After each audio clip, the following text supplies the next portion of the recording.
Bonjour et bienvenue à la capsule du jour Nelly Davis. Je suis de retour avec des nouveaux sujets pour vous. Alors aujourd'hui, je voulais qu'on parle de comment la peau change selon nos habitudes. Plus précisément, récemment, on a commencé à presque tous porter des masques. Je sais que c'est pas quelque chose qui est obligatoire, mais c'est quelque chose qui est très fortement recommandé pour des gens qui travaillent dans des milieux hospitaliers, des gens qui travaillent en magasin, des choses comme ça. C'est quelque chose qui est quand même assez important de faire. Par contre, ça va aussi affecter au niveau de la peau parce que la peau va moins bien respirer, la peau va être beaucoup plus exposée à des irritations, des choses comme ça. Donc, je vais vous donner quelques petits trucs et astuces pour aider à contrôler et aider en fait à travailler avec votre peau pour un peu l'aider pour s'assurer qu'il n'y ait pas plus de boutons, de points noirs, des choses comme ça. Les gens de plus en plus vont avoir, pardon, ma petite vacance m'a pas fait de bien. Les gens vont être beaucoup plus prédisposés à avoir des comédons, des pustules, des papules et des choses comme ça. En plus de ça, beaucoup plus de gens vont avoir de l'eczéma au niveau du contour des oreilles parce que justement, les masques sont quand même accrochés dans ces zones-là. Alors à ce moment-là, ce que je vais vous proposer aujourd'hui, c'est des petites choses qui vont aider à contrôler et à améliorer en fait l'apparence de votre peau, puis diminuer aussi les inconforts parce qu'on sait que tout ce qui est relié à des boutons, de l'eczéma et des irritations, c'est vraiment pas quelque chose qui est confortable pour personne. Donc, la première des choses qui va être importante, c'est certain que je recommande toujours de se nettoyer le visage. Encore plus spécifiquement, si vous êtes quelqu'un qui devait porter le masque tout au long de la journée ou que vous êtes en avion, des choses comme ça, les gens recommencent à voyager un peu plus. Par contre, le port du masque à ce moment-là est obligatoire. Donc, je vous propose le Softnet qui va être votre nettoyant en profondeur. C'est important aussi d'utiliser un nettoyant moussant au niveau de l'été parce qu'il fait beaucoup plus chaud, c'est beaucoup plus humide également. Alors le Softnet va vraiment aider à déloger justement toutes les impuretés, les saletés et les différentes choses qui restent vraiment prises en surface sur notre peau. Donc Softnet est quelque chose que vous devriez faire 1 à 2 fois par jour dépendamment de vos habitudes, mais ça va aider à justement rebalancer votre flore bactérienne. Donc qu'est-ce qui protège votre peau de façon naturelle? On veut s'assurer que vous ayez des bonnes défenses. Alors ça va aider beaucoup. Pour ceux et celles d'entre vous qui ont beaucoup de points noirs depuis justement le début du port du masque et des choses comme ça, la brosse faciale, c'est vraiment quelque chose qui va aider à aller déloger toutes les impuretés et encore une fois, tous les points noirs sans que vous ayez besoin d'aller pousser puis faire de l'extraction, n'en plus finir. On n'est pas supposé de nécessairement se jouer dans le visage comme ça. Alors, laissez ça pour les professionnels, mais pour ce qui est de votre routine à la maison, je vous recommande d'y aller avec le Softnet et la brosse au moins au minimum pour ce qui est de votre routine de nettoyage. Ensuite, pour ceux et celles qui devaient porter le masque et que vous avez vraiment de la difficulté à justement sentir la sensation de... La peau devient beaucoup plus grasse, on s'entend. Je veux dire, on respire le même air, spécialement si on ne change pas notre masque. Une des choses que vous pourriez faire, par contre, c'est d'aller faire un petit rafraîchissement. C'est certain que si vous avez du maquillage, on va peut-être être un petit peu moins prédisposé à vouloir se nettoyer, mais le tonique BioAcné, qui est celui-ci, est quelque chose que vous pouvez soit utiliser sur un coton puis aller essuyer. C'est certain que ça ne va pas remplacer le nettoyage, mais ça aide vraiment à retirer toutes ces bactéries-là qui sont au niveau superficiel pour au moins faire en sorte que la peau n'est pas... elle n'a pas 1 million de bactéries et d'huile dessus.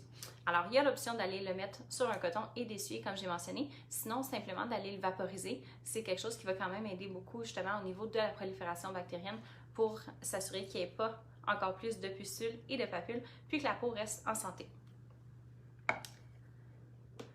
Maintenant, l'exfoliation. Je vous propose le gommage 3 minutes. Je suis désolée, ma lumière, elle est un petit peu... elle est assez claire. Le gommage 3 minutes, c'est quelque chose qu'on devrait faire 1 à 2 fois par semaine. Mais le 2 fois par semaine, je vais le pousser un petit peu plus en cette période-ci parce que oui, il fait plus chaud, c'est plus humide. Puis c'est certain que si j'ai une grosse accumulation de cellules mortes sur la peau, mais tout ce qui est comédon ouvert, comédon fermé, tout va comme rester à l'intérieur encore plus. Donc à ce moment-là, ça va être important d'aller s'exfolier. Dans ce cas-ci, 2 fois par semaine pour les périodes qui sont beaucoup plus chaudes, les périodes qui sont beaucoup plus humides. On a chaud et tout. On rajoute un masque là-dessus, ça va pas super bien pour personne. Alors 2 fois par semaine avec le gommage 3 minutes, qui est vraiment un exfoliant qui va être enzymatique et mécanique. Okay? Donc je vous le rappelle, c'est un exfoliant qu'on va appliquer. On va le laisser 1 minute à 1 minute et demie. Quand vous voyez que la texture du produit commence à changer, que ça devient un petit peu plus gommant, si on veut le dire comme ça, à ce moment-là, vous pouvez aller masser pour vraiment retirer les cellules mortes, puis allez-y vraiment dans les zones justement où qu'on est beaucoup plus, qu'on a plus de congestion par rapport aux sécrétions. Si vous aimez ça de façon un petit peu plus forte, ce que vous pouvez faire, c'est de combiner votre gommage 3 minutes avec la brosse faciale. Donc ça va vraiment faire comme une double exfoliation en même temps. Dans ce cas-ci, on appliquerait le gommage 3 minutes, on va le laisser plus comme 2 minutes à peu près pour s'assurer que le gommage travaille un peu plus. On vaporise notre tonique, on a mouillé notre brosse faciale pour ramollir les poils en premier. Et puis ensuite de ça, on va aller vraiment brosser de façon délicate, encore une fois. Notre visage, ce n'est pas un plancher. On brosse de façon délicate pour aller soulever les cellules mortes, soulever les impuretés. Ensuite, pour les boutons qui sont vraiment déjà présents, à ce moment-là, je vous recommande d'y aller avec notre sérum Bioacné. Si vous remarquez ici, j'ai quelques petites éruptions. Ça, c'est vraiment causé par justement le fait que j'ai porté un masque beaucoup plus dans les dernières semaines. Et puis, le sérum Bioacné, ça va vraiment tout aller tuer les bactéries qui causent le bouton. Alors, vos boutons, ils n'auront même pas le temps de sortir. Alors, aussitôt que vous sentez le bouton qui arrive, on y va, on applique le sérum Bioacné qui contient votre acide salicylique, mais encore une fois, on s'assure de le mettre seulement dans les zones qui sont problématiques parce qu'on ne veut pas aller déshydrater le visage au complet. On veut vraiment juste aller dessécher tout ce qui est pustules et papules. Alors, vous pouvez le réappliquer au courant de la journée au besoin, même par-dessus le maquillage. Pour vrai, c'est pas quelque chose qui va aller enlever votre maquillage en tant que tel. Puis encore une fois, si vous le faites comme il faut, c'est vraiment quelque chose qu'on met seulement sur la zone ou sur le bouton.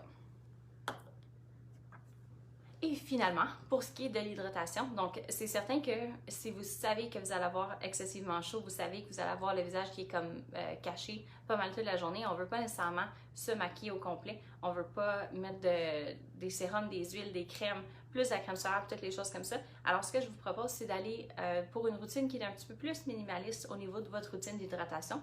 Mon produit préféré pour cette saison-ci, justement parce que c'est très humide et que je sais que je vais avoir chaud. Je sais que je vais avoir la peau qui devient beaucoup plus grasse avec le port du masque. Donc, j'y vais avec mon sérum Lifting Peptide, qui est mon sérum qui contient différentes peptides à l'intérieur. On va avoir de l'acide hyaluronique pour aller faire notre hydratation superficielle, oui, mais aussi l'hydratation en profondeur parce qu'on veut quand même contrôler les signes du vieillissement le plus possible. Alors, ceci, ça va aider à justement vous donner toute l'hydratation, mais sans vous donner la sensation de peau grasse. Puis il y a également un petit peu de vitamine C à l'intérieur pour aller travailler au niveau de l'éclat du teint. Donc, pour conclure, n'oubliez pas de vous nettoyer le visage. Essayez le plus possible de ne pas toucher à votre visage aussi. C'est certain que c'est une règle générale que les esthéticiennes, on vous dit toujours, avant même de faire quoi que ce soit, sur vous, on vous recommande toujours de ne pas toucher votre visage le plus possible parce que vos mains ont touché à plusieurs surfaces, mais encore plus dans un temps où est-ce que les virus et les bactéries sont beaucoup plus présentes, sont toujours présentes, mais on est un petit peu plus alerte à ce moment-ci. Alors à ce moment-là, je vous recommande de ne pas toucher à votre visage et de vous en contenir avec une routine qui est beaucoup plus minimaliste. Donc, je vous remercie encore une fois pour votre présence et puis on va se voir la semaine prochaine pour une nouvelle capsule.